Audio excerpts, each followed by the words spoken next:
اور دوسرا اپنے سیاسی مخالفین کہ جو پاکستان کی بات کرتے ہیں، جو نظریہ پاکستان کی بات کرتے ہیں، تحفظ نظریہ پاکستان کی جو لوگ بات کرتے ہیں، ان کو کسی طریقے سے سیاسی منظرنامے سے آؤٹ کرنے کے لیے اور ان کو دیوار سے لگانے کے لیے ڈیتھ اسکواڈز بنیادی طور پر بنائے گئے، اور ان کی پشت پناہی بالکل انڈین جو ایجنسی را ہے وہ کرتی رہی، آج بھی کر رہی ہے اور آگے بھی ظاہر ہے کہ وہ کرتی رہے گی۔ تو ہمارا اب اس معاملے میں وڈ کی جو لشکر کشی ہوئی، اسی میں بھی ہمارا جو سب سے بنیادی اہم جو مطالبہ تھا وہ یہی تھا کہ جو ڈیتھ اسکواڈز اور جو ٹریننگ کیمپس بنائے گئے ان کا فوری طور پہ خاتمہ کیا جائے، ایک جمہوری ماحول فراہم کیا جائے، ایک پرامن ماحول لوگوں کو فراہم کیا جائے، عدم برداشت کا رویہ اپنایا جائے اور مذاکرات کے ذریعے، ڈائلاگ کے ذریعے، بات چیت کے ذریعے معاملات کا حل نکالا جا سکے۔ لیکن یہ چیز جو فریق دویم ہے کہ جنہوں نے ڈیتھ اسکواڈز پال کے رکھے ہیں اپنی سیاسی سرپرستی میں، اپنے سیاسی مخالفین کے خلاف جنہوں نے پال کے رکھے ہیں، وہ مسلسل ٹال مٹول سے کام لیتے رہے۔ آپ کیا سمجھتے ہیں کہ یہ ڈیتھ اسکواڈز ان کی قبائلی ہے، سیاسی ہے، اور کس طرح ان کو یوٹیلائز کیا جا رہا ہے؟ آپ کہہ رہے ہیں کہ ان کے ٹریننگ کیمپس بھی ہیں،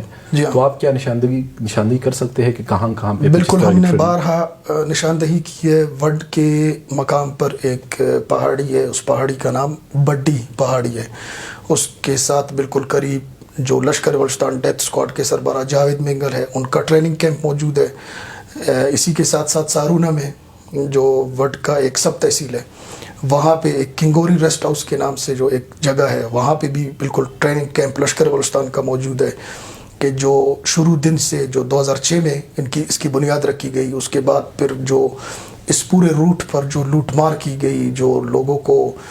جس طرح سے استحصال کیا گیا، جو قتل عام کیا گیا، اور بدقسمتی سے اپنے سارے کیے گئے جو کرتوت تھے وہ اپنی مخالفین پہ ڈالنے کی کوشش کی گئی۔ اب بھی انہی الزامات کا سہارا لے کر مختلف معاملات میں یا مختلف اداروں کو یا مختلف لوگوں کو یا بالخصوص عوام کو جس طرح ان الزامات کی آڑ میں بلیک میل کرنے کی کوششیں کی جا رہی ہے، تو ہمیں کوئی پرواہ نہیں ہے ان الزامات کی، اور ہم انشاءاللہ العزیز کھڑے رہیں گے۔ لیکن ندیم اختر مینگل صاحب بارہا مختلف فورمز پہ یہ کہہ چکے ہیں کہ کسی بھی ایسے تنظیم کے ساتھ یا کوئی ایسے ریاستی ریٹ کو چیلنج کرنے والے کوئی تنظیم ہے، ان سے ہمارا کوئی تعلق نہیں، ہم ایک پولیٹیکل سافٹ کارنر پہ کام کرتے چلے آ رہے ہیں۔ تو آپ یہ ایک طرف کہہ رہے ہیں کہ ان کی اس طرح کے بائی جو ہے پولیٹیکلی یا ان کو کسی طریقے سے سپورٹ کر رہے ہیں، تو کیا یہ سپورٹ آپ سمجھتے ہیں کہ واضح سپورٹ ہے؟ دیکھیں، بظاہر تو یہی کہا جاتا ہے، ویسے ہم نے کبھی زبانی سنا نہیں ہے یہ بات۔ آپ نے اگر سنا ہوگا تو آپ سے میں گزارش کروں گا کہ اس کو پبلک کریں۔ بظاہر زبانی طور پہ ہم نے یہ نہیں سنا کہ ہمارا کوئی تعلق نہیں۔ اگر کسی فورم پہ اگر انہوں نے کہا بھی ہے تو اس میں یہ سوائے، یعنی اس کو آپ لفاظی کہہ سکتے ہیں کہ سوائے لفاظی باتوں کے اس میں کوئی حقیقت نہیں ہے۔ اگر تعلق نہ ہوتا تو وڈ کی عوام پر لشکر بلوچستان کے کیمپ سے راکٹ فائر نہ کیے جاتے۔ اچھا، وڈ کے مسئلے سے عام سا شخص جو ہے، کامن مین، وہ متاثر ہو رہا ہے، تو اس مسئلے کو کس طرح حل کی طرف لے جایا جا سکتا ہے؟ آپ کیا سمجھتے ہیں؟ دیکھیں، اس وقت تو اس میں کوئی شک نہیں ہے کہ عام جو کامن لوگ ہیں وہ بہت زیادہ متاثر ہوئے، بالخصوص جو مسافر اور راہی گیر لقمہ اجل بنے اس پورے صورتحال میں، اس کا ہمیں بہت زیادہ افسوس ہے۔ اور اس کے ساتھ ساتھ جو وڈ بازار میں لوگوں کی دکانیں توڑ کر ان کا جو سامان تھا، قیمتی اشیاء تھے، وہ لے جایا جا چکا تھا، اس کے ہم شدید الفاظ میں مذمت کرتے ہیں۔ اس کے ساتھ ساتھ کچھ گھروں سے قیمتی اشیاء اٹھائے گئے تھے،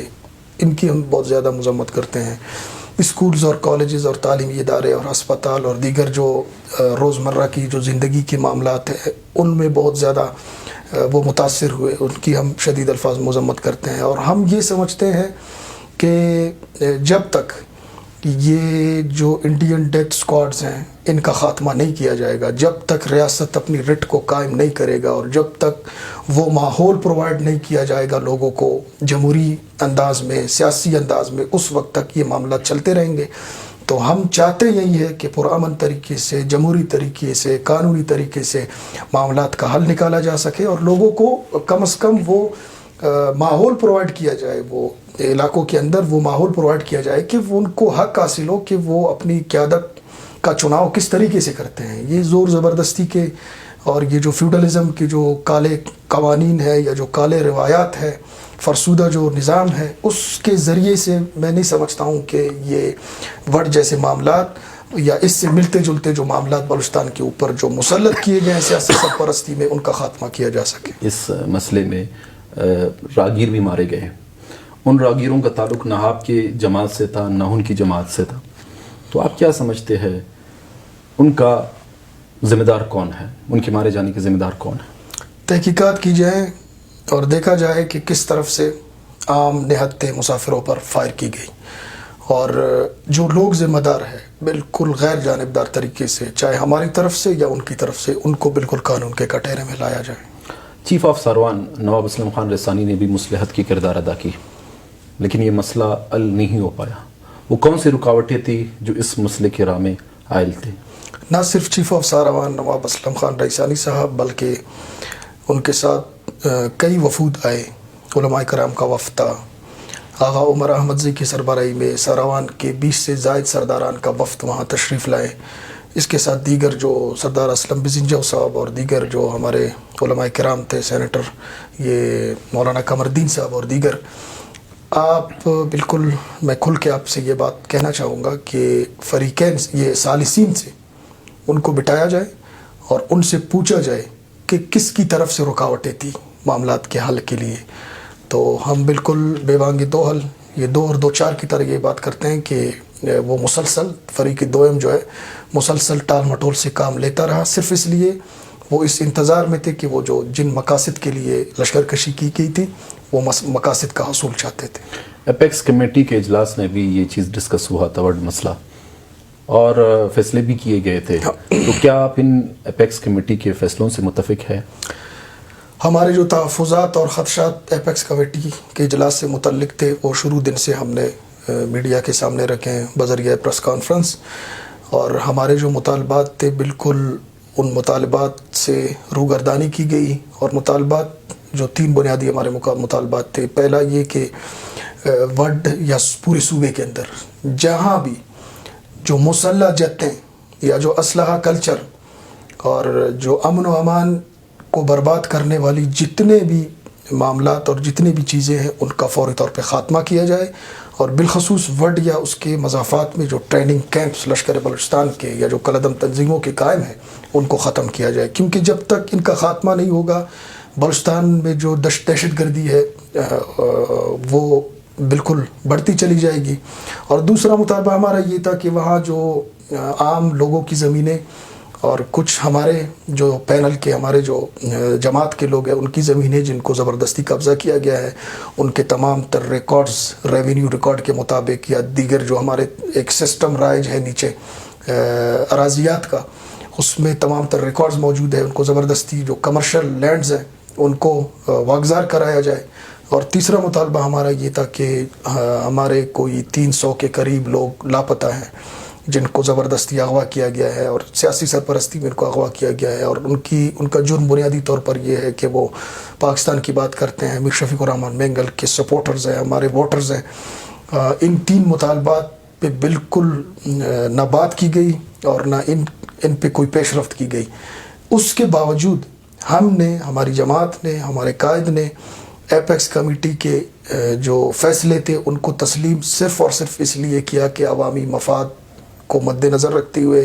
یا جن نقصانات کا بھی آپ نے میں نے تذکرہ کیا ان نقصانات سے بچنے کے لیے ہم نے وہ تمام تر فیصلے قبول کیے تاکہ وہ جو قومی شاہراہ ہے وہ کھل جائے، وڈ کا بازار کھل جائے، شہر کھل جائے، تعلیمی ادارے کھل جائے۔ تو ان تمام تر چیزوں کو مد نظر رکھتے ہوئے ہم نے اپنے خدشات اور تحفظات کے باوجود ہم نے فیصلوں کو قبول کیا عوامی مفاد میں۔ اور اسی پہ ایک اور سوال میرا بنتا ہے آپ سے کہ یہ سوال BNP مینگل سے پوچھا جائے کہ جب لشکر کشی ختم ہوئی اور لوگوں کی جو زندگی ہے وہ بالکل معمول پر آ گئی، جو روڈز تھے وہ کھل گئے، دیگر تمام تر معاملات جو ختم ہوئے، اس کے بعد قباحت اس چیز میں کیا ہے کہ پرامن طریقے سے معاملہ ختم ہوا۔ اور یہ جو لانگ مارچ ہیں اور یہ جو نام نہاد جو دھرنے ہیں، یہ میں سمجھتا ہوں کہ بالکل اپنے سیاسی آکسیجن کے طور پر وڈ معاملے کو استعمال کر کے وڈ کے معاملے کو پورے بلوچستان کا معاملہ بنا کر پیش کیا جا رہا ہے. ہم بھی انشاءاللہ میدان میں موجود رہیں گے اور سیاسی طور پہ، آئینی طور پہ، جمہوری طور پہ مقابلہ کریں گے. ندیم، آخری سوال میں آپ سے یہ پوچھنا چاہ رہا ہوں، کیا یہ وڈ مسئلہ اصل میں دونوں اطراف سے الیکشن کی تیاری تو نہیں؟ الیکشن کی تیاری دونوں اطراف سے آپ اس لیے نہیں کہہ سکتے ہیں کہ لشکر کشی ہم نے نہیں کی. اگر ہمارا کوئی پلان اس طرح کا ہوتا کہ ہم الیکشن، کیونکہ ہم نے خدمت کی ہے، میر شفیق الرحمان بینگل نے علاقے میں خدمت کی ہے، اور الیکشن کی تیاری کے طور پر BNP بینگل نے اس مسئلے کو استعمال کیا، اور ان کو سب سے بڑا جھٹکا اس وقت لگا کہ جب بلدیاتی انتخابات کے نتائج سامنے آئے اور ہمارا اور پیپلز پارٹی کا جو اتحاد تھا وہ بڑی بھاری اکثریت سے کامیاب ہوا. اس وقت بھی خوزدار کے اندر جو ڈسٹرکٹ ڈپٹی چیئرمین ہے خوزدار کا، میر اقبال بینگل صاحب، وہ ہمارے جالوانوں پینل سے ہے. تو یہ خطرے کی ایک گھنٹی تھی قوم پرست جماعت کے لیے آنے والے جنرل انتخابات کے حوالے سے، اس لیے انہوں نے اس کو اپنی تیاری کا ایک مرحلہ قرار دے کر اس پہ مسلسل کام کیا. لیکن الحمدللہ جو اللہ کو منظور تھا وہ پوری قوم کے سامنے. بہت بہت شکریہ ندیم، بہت شکریہ سر. Thank you so much.